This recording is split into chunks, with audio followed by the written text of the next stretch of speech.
నా దేశం మత్తుకు చిన్నారుల అబలలపై అఘాయిత్యాలకు కేర్ ఆఫ్ అడ్రస్ గా మారుతోంది. సాంప్రదాయాలకు పెద్దపీట వేసిన నా దేశంలో పాశ్చాత్య ధోరణి మానవత్వాన్ని మంట కలుపుతోంది. వారసత్వ రాజకీయాలను ప్రోత్సహిస్తూ నాయకులు ప్రజల యోగక్షేమాలను పక్కన పెట్టి సొంత లాభానికి అలవాటు పడిపోతున్నారు. పల్లకిలు మోసే ప్రజలు నాయకులు చెప్పే మాటలకు జై కొడుతున్నారు. సామాన్యుడు చట్టసభల్లోకి అడుగు పెట్టాలంటే కత్తి మీద సాము చేయడం లాగానే అవుతుంది. ప్రజలకు నాయకులకు ఒకే రకమైన గౌరవం మర్యాద ఎప్పుడు దక్కుతుందో అప్పుడే దేశం అభివృద్ధి చెందుతుంది. ఈ మాట దేశం అభివృద్ధి చెందుతుంది ఇండియా ఇస్ డెవలపింగ్ కంట్రీ అంటారు. కానీ మరి ఇది ఎట్లా డెవలప్ అవుతుంది అంటే ఇది ఓన్లీ నాయకులు డెవలప్ అయ్యే వరకు ఉంటుంది కానీ సామాన్య ప్రజలు ఎక్కడో అక్కడనే ఉంటున్నారు. ఇది ఖాళీ మాట మట్టుకే అంటారు నాయకులు. ప్రజలు ఎదుగుతున్నారు, మనకు ఆర్థిక వ్యవస్థ ఎదుగుతుంది అంటారు కానీ ఎక్కడేసింది వ్యవస్థ అక్కడనే ఉంటది.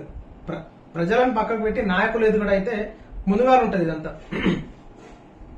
ఈనాడు చిన్న చిన్న పిల్లలని అఘాయిత్యాలకు పాల్పడుతున్నారు. ఏమైతుంది? శిక్షలు ఎట్టుపోతున్నాయి. ఈ శిక్షలు ఏమైతున్నాయి?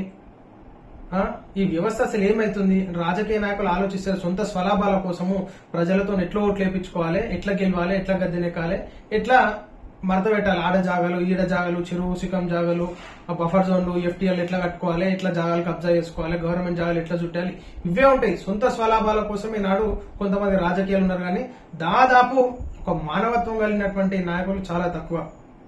మనం ఉన్నటువంటి తెలంగాణ రాష్ట్రం అయితేనేమి భారతదేశంలో అయితేనేమి సొంత స్వలాభాల కోసమే ఉన్నటువంటి నాయకులను మనం ఇప్పుడు చూడొచ్చు.